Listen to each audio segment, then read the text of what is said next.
ja vás zdravím pri nových recenziách, hovorím recenziách, pretože budú dve. Jedna bude super rýchla, druhá bude taká drhšia. No poďme ku tej super rýchle. Bol som v štvrtok na Káčera Duffyho a Pokyho. Áno, ja viem, smejte sa. Je to animák, na ktorý chodia deti, ale je to naša generácia. Je to animák z našej generácie, Zajaci Bugs a tak ďalej.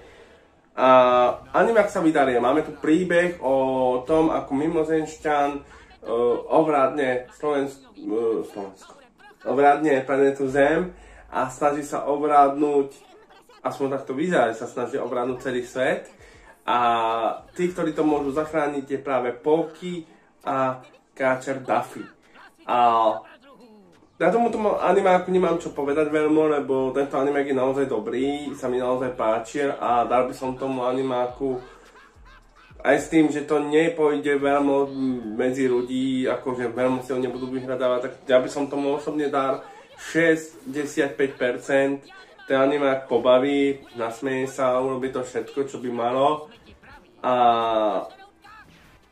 máme tu príbeh o tej žuvačke, ktorá ohrozuje vlastne celý svet, ale máme tam nejaké cliffhangere, máme tam vtipy, Káčer Duffy je stále vtipný, Poky stále kokce a je to proste skvelé.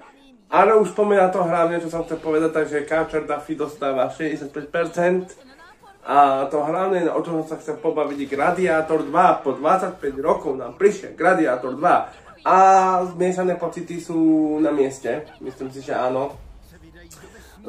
Ja musím osobne povedať, že sa mi páčil film, ale uponáhľané finále až príliš toho hlavného súboju. Naopak, niektoré veci ma prekvapili.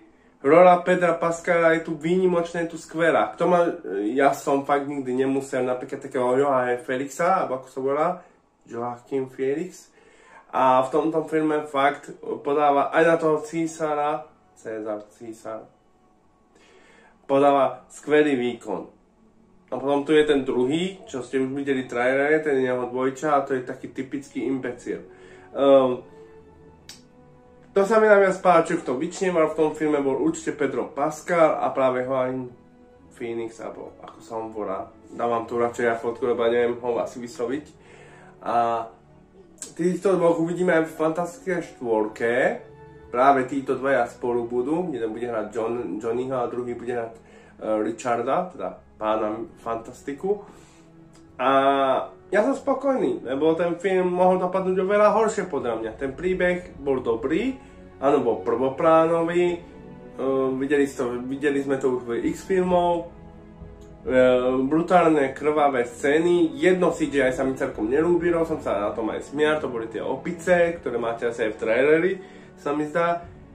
A bolo to až príliš také náhodné, no nemalo to taký odkaz ako práve ten Gladiátor 1, ale myslím si, že nikto ani nečakal z nás, že to bude mať ten istý vibe a ten istý odkaz. Takže určite ten Gladiátor bol skvelý, dvojka po 25 rokov, určite to je skvelé ako, oveľa lepšie ako Alexander Veľký film, alebo Napoleon, alebo tieto filmy. Toto bol naozaj že pozerateľný film a naozaj, že keď sa to nevolá Gladiátor a volá sa to inak, tak tomu ľudia neprirovnávajú tomu Gladiátorovi, ale ono sa to volá presne, že Gladiátor a preto ten film je tak na tom, ako je.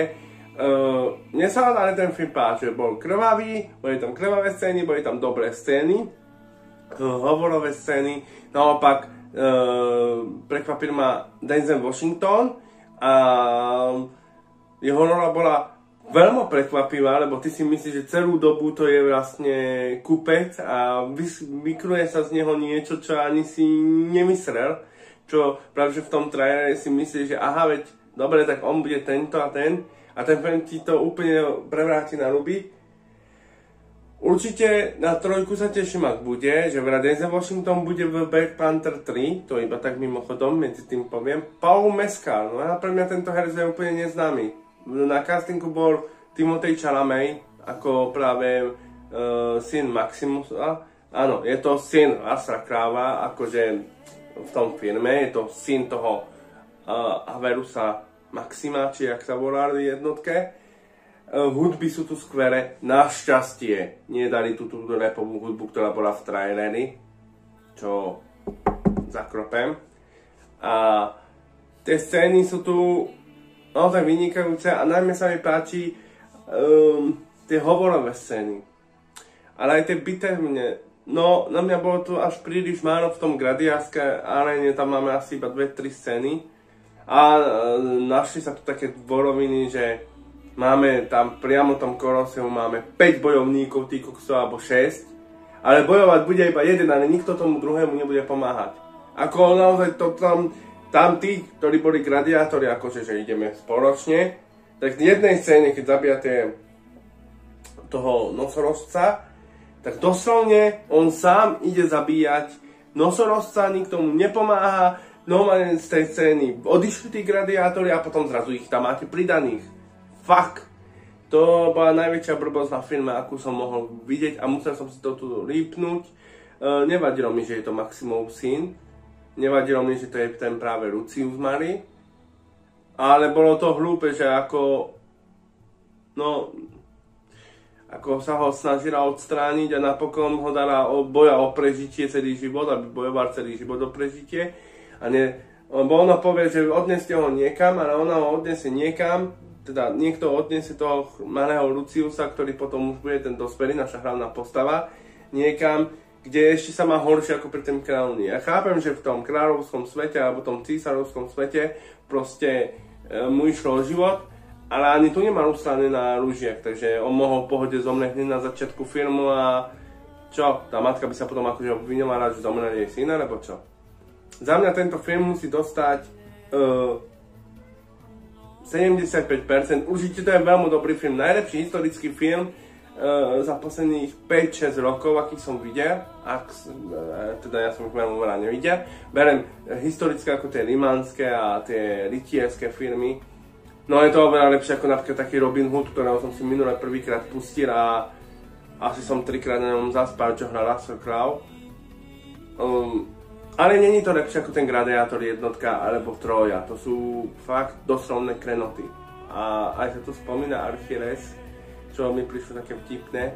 Áno, hovorím, tento film od mňa dostáva 75%, 65% som dal Káčerovi Duffymu, takže dámy a páni, tu máte moju recenziu, toľko tomu viem povedať. Ten film je dobrý, je to dobré pokračovanie, ale bolo by lepšie, keby sa nevolal Gladiátor, to je môj názor. Paul Mescal naozaj vydal dobrý výkon. Na to, že ja ho nepoznám ako herce, naozaj, že som ho nevedel nikde zaradiť, nič, tak naozaj skvelý výkon má chlapec. Vedel zahrať každú emóciu a to je dôležité. Ale najlepší vo filme podľa mňa bol Pedro Pascal. Ten si to akože hral pre seba. Jeho rola zdá sa byť hajzra, že proste hrá hajzra a potom, ale aj tak to nedáva tú logiku, vieš, že proste Pedro Pascal je v súboji a zrazu s tým Paulom Mescalom, teda s tým Luciusom, si padnú ako keby do oka a má všetko odpustené. Keby aspoň padlo slovo o tom, že čo sa stalo na začiatku tej scény, je mi to ľúto, že čo sa stalo, že si prišiel o toto, tak OK, mám tam nejakú tú zodpovednosť, ale oni sa reálne ani neporozprávajú o tom a je tam ako keby strih urobený, že aha, tu máme rozhovor, celé čo mu povie, poznal som tvojho otca a je mi to ľúto a teraz máš odpustené. Ty máš odpustené to, lebo si mi spomenul môjho otca. Bolo to trošku blbé, no. Sú tam také chybičky, ktoré normálne by som... A tento Pedro Pascal s tým Paulom, to som sa veľmi tešil na tú scénu, s tým Luciusom teda, ale trošku mi tam vadilo to, že proste sa neporozprávali viac. Kebyže majú aspoň tú scénu, ako mali Císar a Russell Crowe, scénu, keď ho bodol. Že by sa išli porozprávať do toho oného, že zistí, že on je naozaj synom a idú sa porozprávať, je to super. Je to nádherné, je to super a je to inovatívne, ale takto mi to príde také blbé, no. Dámy a páni, ja sa s vami lúčim, majte sa pekne a vidíme sa na budúce, čau.